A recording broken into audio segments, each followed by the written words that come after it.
خیر لیکن وہ مقصد تو تھا ایک پولیٹیکل گورنمنٹ کو کمزور کرنا. اور میرے پاس فرسٹ ہینڈ نالج ہے اس حوالے سے. وہ علماء جن کو جا کے ان لوگوں نے, نامعلوم افراد نے جا کے ابھارا کہ آپ نے اس دھرنے میں آ کے بیٹھنا ہے, انہوں نے مجھے خود بتایا. اور پھر بعد میں ظاہر ہو گیا جب ایک بندے نے ٹویٹ پہ بھی لکھ دیا کہ پاکستانی فوج جو ہے وہ ختم نبوت پہ ایمان رکھتی ہے, اور عوام خوش ہو رہی ہے. آپ کو پتہ نہیں ہے کتنا زہریلا انجیکشن اس نے لگایا ٹویٹر کے اوپر. وہ یہ کہنا چاہ رہا ہے کہ صرف فوج ختم نبوت کو مانتی ہے, سٹنگ پرائم منسٹر, اس کے سپورٹر سب کے سب ختم نبوت کے دشمن ہیں. یہ وہ بتانا چاہ رہا تھا آپ کو. اس نے مرنا نہیں ہے. ایک دوسرا آ کے وہاں پہ ہمارے ٹیکسز کے پیسے ان لوگوں میں بانٹ رہا تھا, وہ بھی اپنے انجام کو پہنچ چکا ہے. دیکھیں یہ دنیا میں آپ کو اللہ نے دکھایا ہے کہ جو اس طرح کی سازشیں کرتے ہیں نا, ان کی اخیر بڑی پیڑی ہوتی ہے. پیسے بانٹ رہے, ہمارے ٹیکسز کے پیسے ہمارے بچوں کو اسکول جانے سے روکنے کے لیے بانٹ رہے, ہمارے مریض ہاسپٹل نہ پہنچ سکیں اس کے لیے وہ پیسے بانٹ رہے کہ شاباش بیٹھے رہو ادھر, یہ پیسے رکھو, آندہ بھی جب ضرورت پڑے گی تو میں بلاؤں گا. اور پھر وہ اس وقت بھی آگے جب ان کو ضرورت نہیں تھی اور ان کے گاٹے آ کے فٹ ہو گئے. احسن اقبال صاحب کو جب گولی لگی, نواز شریف صاحب کے اوپر جوتی پھینکی گئی, خواجہ آصف صاحب کے اوپر سیاہی پھینکی گئی, یہ اسی مذہبی بنیاد کے اوپر. اس وقت تو لوگ بغلیں بجا رہے تھے کہ جی ان کے ساتھ یہی ہونا چاہیے. اب اسی چیز کو یوز کیا گیا جب خان صاحب کے خلاف, میں لفظ استعمال کر رہا ہوں, یوز کیا گیا تاکہ پی ٹی اے والے ناراض نہ ہو.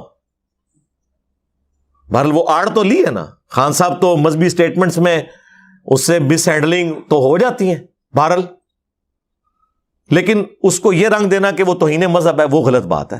آپ اگنورینس اسے کہہ سکتے ہیں, توہین مذہب کا الزام نہ لگائیں.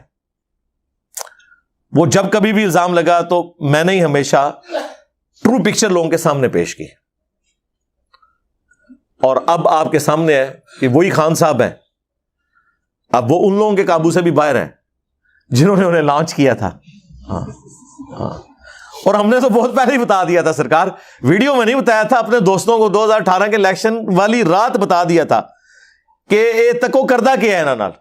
ہاں اوتھے سٹے گئے نا, پانی بھی نہیں ملن لگا. یقین کریں, مطلب ترس آتا ہے, یقین کریں ان کے اوپر ترس آنا شروع ہو گیا. لیکن پھر میں کہتا ہوں کہ یہ اللہ کی طرف سے مسلط ہوئے ہیں خان صاحب ان کے اوپر. ہاں, اور جب اللہ تعالیٰ کسی کو مسلط کرتا ہے نا, پھر وہ آسانی سے جان نہیں چھوڑتی جب تک کہ آپ اپنے سارے گناہوں کی سزا بھگت نہیں لیتے. یہ طویل قبلہ تو ہونی تھی, اس کے لیے کوئی ایک بندہ ایسا چاہیے تھا جس کی جڑیں عوام میں ہوں اور ینگ جنریشن اس سے محبت کرتی ہو, وہ آگے پیراڈائم شفٹ کرے. مجھے خان صاحب کی سیاست سے بنیادی اختلافات ہیں, وہ اپنی جگہ, لیکن خان صاحب نے جو تحویل قبلہ کروائی ہے نا, اس میں انہوں نے بھٹو کو, نواز شریف کو, بے نظیر کو, سب لوگوں کو پیچھے چھوڑ دیا ہے. وہ بس بیانیے ہی بناتے رہے. لیکن پھر اس میں ظاہر ہے کہ جب ایسا معاملہ ہوتا ہے پھر غلوب بھی آ جاتا ہے, یہ نیچرل چیز ہے, اور اس غلوب میں بینیفٹ آف ڈاؤٹ دینا چاہیے, کیونکہ جب آپ غلوب میں جاتے ہیں اور کسی شخصیت کی توہین کو آپ پاکستان کی توہین شمار کر لیتے ہیں, اس شخص کی توہین کو جو خود آئین کو توڑ کے پالیٹکس میں کردار ادا کرے, جب اسے کوئی کرٹیسائز کرے تو کہتے ہیں جی یہ توہین ہوگی ہے جی پاکستان کے آئین کی. جو آئین توڑنے والا ہے, یہ تو اسی طریقے سے کہ ایک قاتل کو کنڈیم کیا جائے اور آپ کہیں جی یہ قاتل کی توہین کر دیا آپ نے, بھائی جرم تو اس نے کیا تھا. اور پھر اگر کوئی بڑا ہے تو اسے بڑے دل کا مظاہرہ کرنا چاہیے. اگر آپ ٹھیک ہیں, صحیح گراؤنڈز پہ کھڑے میں, ہم سے سبق سیکھیں. دنیا کا کوئی مولوی نہیں جو میرے خلاف کلپ نہ بناتا ہو, تو کیا میں نے رونا پیٹنا ڈال دیا, یا کوئی نان اسٹیٹ ایکٹر میں نے بندے بھرتی کر لیے ہیں کہ جا کے ان مولویوں کو سبق سکھاؤ, علمی میدان میں مقابلہ کریں. اور ابھی یہ جو ہمارے نئے آرمی چیف آئے ہیں شاہ جی, سید عاصم منیر صاحب, اور انہوں نے خود تو خیر ابھی تک کچھ نہیں کہا, لیکن وہ اپنے چاہنے والوں کے ذریعے اور اینکرز کے ذریعے جو سٹیٹمنٹس دلوا رہے ہیں کہ فوج کا سیاست سے کوئی کردار نہیں. سرکار اس طرح نہیں ہم مانیں گے. نا نا نا نا نا, اس کے لیے پریکٹیکل وہ تمام ایکٹیویٹیز آپ کو پرفارم کرنی پڑیں گی جو آپ کے مخالفین آپ کے اوپر جینرل الزامات لگا رہے ہیں. آپ سے مراد آپ کے ادارے کے اوپر. اگر آپ نیوٹرل ہیں, سب سے پہلے مسنگ پرسن کا مسئلہ حل کریں. اگر آپ نیوٹرل ہیں تو سب سے پہلے وہ لوگ جنہوں نے آپ سے اختلاف رائے کیا, آپ نے انہیں جیلوں میں ڈلوایا, آپ سے مراد آپ کے ادارے نے انہیں غائب کروایا, ان کے خلاف جھوٹے مقدمات بنائے. صحیح مقدمات بنائے تو ٹھیک ہے, کیوں آپ کے مقدمات فارغ ہو جاتے ہیں پہلی پیشی کے اوپر؟ جان ہی نہیں ہوتی ان کے اندر. ان سب لوگوں کو صرف چھوڑنا نہیں ہے, معافی مانگنی ہے ان سے. یہ کیا ایک بندہ تقریر کرتا ہے جی وہ 70 سال سے کردار تھا, اب ہم جو ہے نا وہ نیوٹرل ہو گئے ہیں, تو چنگے نیوٹرل ہوئے ہو, کالا بھی کر دو لوگوں نو. کال تے ہونے بلائی سے. اچھا جی, اس طرح کہنے سے پرانے گناہ معاف ہو جائیں گے؟ وہ انڈو کون کرے گا وہ سارے کے سارے معاملات جو پاکستان کی اکانومی کا بیڑا غرق ہو گیا, پاکستان کی معاشرت کا بیڑا غرق ہو گیا, سوشل ویلیوز کا بیڑا غرق ہو گیا, اس کو انڈو کون کرے گا؟ اور معافی بھی نہیں مانگتے, صرف کہتے اب ہم نہیں کریں گے. یعنی جب آپ کے اندر اتنی جرت ہی نہیں کہ آپ غلطی کی معافی مانگیں اور یہ کہیں کہ یہ ہماری غلطی ہے ڈنکے کی چوٹ کے اوپر, تو آپ آگے چل ہی نہیں سکتے. تو یہ ساری ایکٹیویٹیز پرفارم کریں, انڈو کریں جتنا آپ کر سکتے ہیں, پھر ہم مانیں گے کہ ہاں جی واقعی جن صحافیوں کی نوکریاں فارغ کروائیں, جن کے خلاف جھوٹے ٹرینڈز بنوائے اور آج اپنے خلاف ٹرینڈ بن رہے ہیں, ظاہر ہے وہ. اور یہ ساری باتیں میں تکلیف سے کر رہا ہوں. میں نہیں چاہتا کہ پاکستان کا کوئی بھی ادارہ, چاہے وہ فوج ہو, جوڈیشری ہو, پولیس ہو, اور سب سے بڑھ کر پارلیمنٹ, وہ بے توقیر ہو چند لوگوں کی ایکٹیویٹی کی وجہ سے. فوج سے پوری قوم محبت کرتی ہے.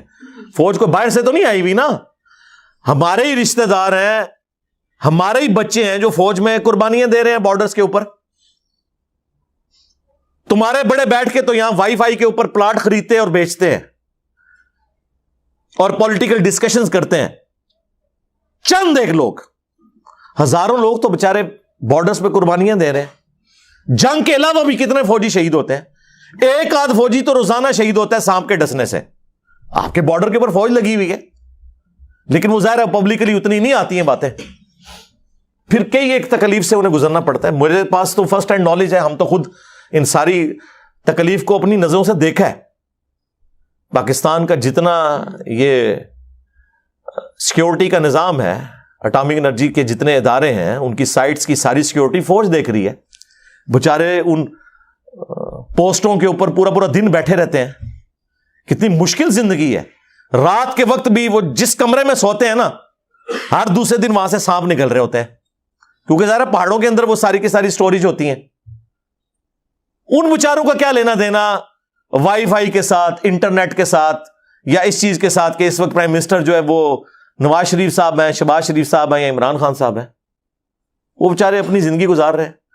اب ایک ادارے سے پوری نفرت پیدا ہو جائے چند لوگوں کی غلطی کی وجہ سے, تو اس کی ریمیڈی اسی صورت میں ہوگی کہ آپ وہ غلطیاں دور کریں. اور کوئی مشکل کام نہیں سرکار, بس جو صحافی آپ کے اوپر کریٹیسزم کرتے ہیں نا, انہیں بلائیں اور پبلکلی ان کے ساتھ ڈسکشن کریں. لا کے ہاتھی پڑھا دیں گے وہ فیکٹس اینڈ فگرز کے ساتھ, اور وہ جو بتائیں نا نوٹ کریں, آپ انڈو کریں. سارے جذباتی نہیں, لیکن یہ ایکٹیویٹی کو کرتا نہیں. انہیں پتا ہے کہ ہم علمی طور پہ ان صحافیوں کی باتوں کا جواب نہیں دے سکتے.